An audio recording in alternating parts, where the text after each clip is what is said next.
whether you're happy or unhappy at the end, it tends not to last. If you get that thing, then you get used to it, and then you get bored again. Then a few months later, you want something else. On the other hand, you're going to die. It all goes to zero. Heat, death, the universe has no meaning, right?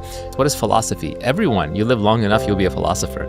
Philosophy is just when you find the hidden generalizable truths.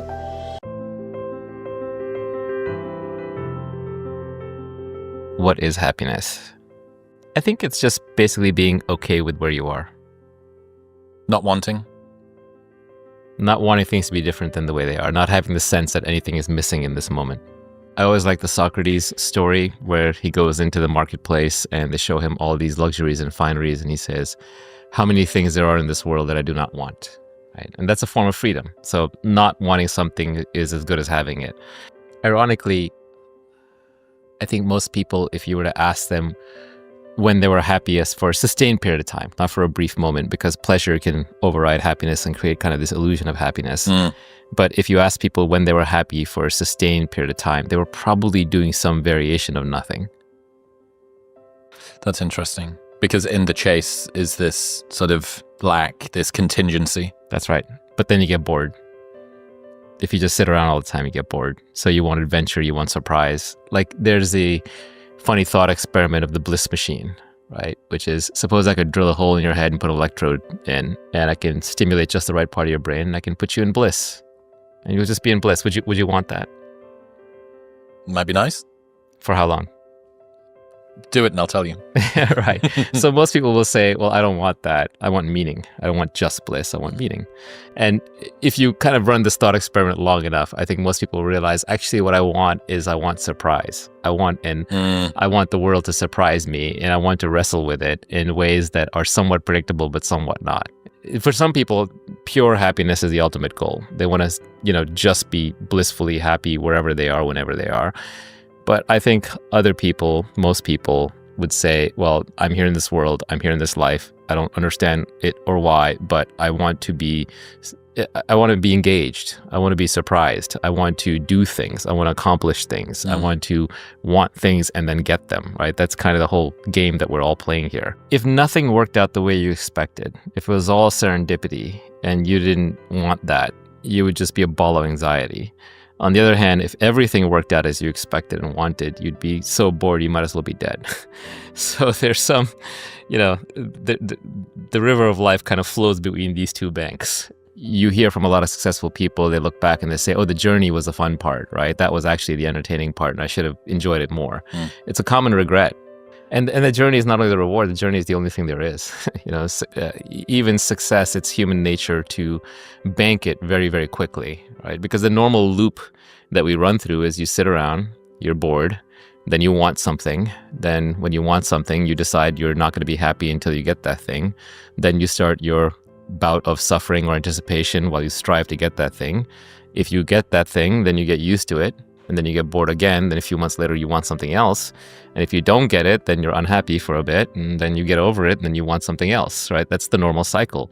So whether you're happy or unhappy at the end, it tends not to last. Now, I don't want to be glib and say that, oh, there's no point in making money or being successful. There absolutely is. Money solves all your money problems. So it is good to have money. That said, there are those stories, I don't know if you've seen those studies, people who break their back and people who win the lottery are back to their baseline happiness 2 years later. Yep. I would say in general, this loop that we run through of desire, dopamine, fulfillment, unfulfillment, like you have to enjoy the journey. The journey is all there is, right? 99% of your time is spent on the journey. So what kind of a journey is it if you're not going to enjoy it? The worst outcome in the world is not having self-esteem. Why? I look at the people who don't like themselves, and that's the toughest slot because they're always wrestling with themselves, and it's hard enough to face the outside world, and no one's going to like you more than you like yourself. So if you're struggling with yourself, then the outside world becomes an insurmountable challenge. To some extent, self-esteem is a reputation you have with yourself. You're watching yourself at all times, you know what you're doing, and you have your own moral code. Everyone has a different moral code. But if you don't live up to your own moral code, the same code that you hold others to, it will damage your self-esteem. So perhaps one way to build up your self-esteem is to live up to your own code. Another way to raise your self-esteem might be to do things for others. If I look back on my life and, what are the moments that I'm actually proud of? There's very far and few between. And it's not that often. And it's not the things you would expect. It's not the material success. It's not having learned this thing or that. It's when I made a sacrifice for somebody or something that I loved. And that's when I'm actually, ironically, most proud. Now, that's through an explicit mental exercise, but I'll bet you at some level I'm recording that implicitly. So that tells me that even if I am not being loved, then the way to create love is to give love, to express love. So at some level, you're always watching yourself. That's what your consciousness is, right? It's the thing that's watching everything, including your mind, including your body. You say thinking about yourself is the source of all unhappiness. If you're thinking about your personality and your ego and the character of you, and you're obsessing over that, that's where a lot of depression and unhappiness sort of lingers and gets cultivated. Thinking about, woe is me, this happened to me, that happened to me, I have this personality, I have this issue, I deserve this, I didn't get that. You're just strengthening a little beast in there that is insatiable. And that's where I think a lot of unhappiness comes from. Is this a justification for detachment? Detachment is not a goal. Detachment is a byproduct. It's just a byproduct of just realizing, what matters and what doesn't. I think everybody craves thinking about something more than themselves. If you want to be, happy to some extent, you have to forget about your personal problems. And one way to do that is take on other problems, bigger problems. And that could be a mission, that could be that could be spirituality, that could be kids. Life is always throwing truth back at you. It's about whether you choose to see it, whether you choose to acknowledge it, even if it's painful. Truth is often painful, right? If it wasn't, we'd all be seeing truth all the time. Reality is always reflecting truth. That's all it is. All the philosophy that's out there, for example, it's almost trite. Like most people, they look at philosophy like until they discover it for themselves. Because wisdom is the set of things that cannot be transmitted. If they could be transmitted, we'd read the same 5 philosophy books and we'd all be done, we'd all be wise.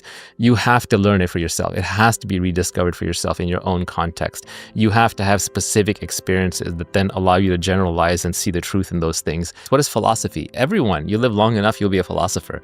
Philosophy is just when you find the hidden generalizable truths among the specific experiences that you've had in life. And then you know how to navigate future specific experiences based on some heuristics, and you create a philosophy around that. Any subject pursued deeply enough will eventually lead to philosophy. Mastery in anything, literally anything, will lead you to being a philosopher. You just have to stick with it long enough and generalize the truths back out. And these are universal truths. You can find unity in anything if you go deep enough. One of the realizations that I had is that there are these timeless old questions that we run into where the answers seem like paradoxes, so we stop thinking about them. So an example is free will. Do you have free will? Or does anything matter? Is there a meaning to life? And we get stuck in them because, for example, is there a meaning to life? Like, yes, life has a meaning because you're right here. You create your own meaning. This moment has all the meaning you could imagine. It's all the meaning there is. On the other hand, you're going to die. It all goes to zero. Heat, death, the universe has no meaning, right? So which one is it? Well, the reason why it seems paradoxical is because you're asking the question of a human here and now at a certain scale and a certain time. And then you're answering it from the viewpoint of the universe over infinite time. So you pulled a trick. You switched the level at which you're answering the question. And questions should be answered at the level at which they're asked. So if you ask the question, is there meaning? You, Chris, are asking that question. Yes, to Chris, there is meaning. There's meaning right here. This is the meaning. You can interpret any meaning you want onto it.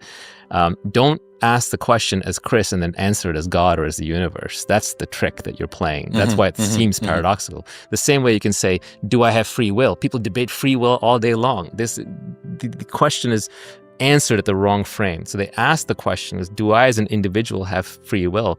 Hell yeah, I have free will. My mind-body system can't predict what I'm going to do next. The universe is infinitely complex. I'm making a choice in my mind and I'm doing something. There's my free will. Don't answer the question at the level at which it wasn't asked.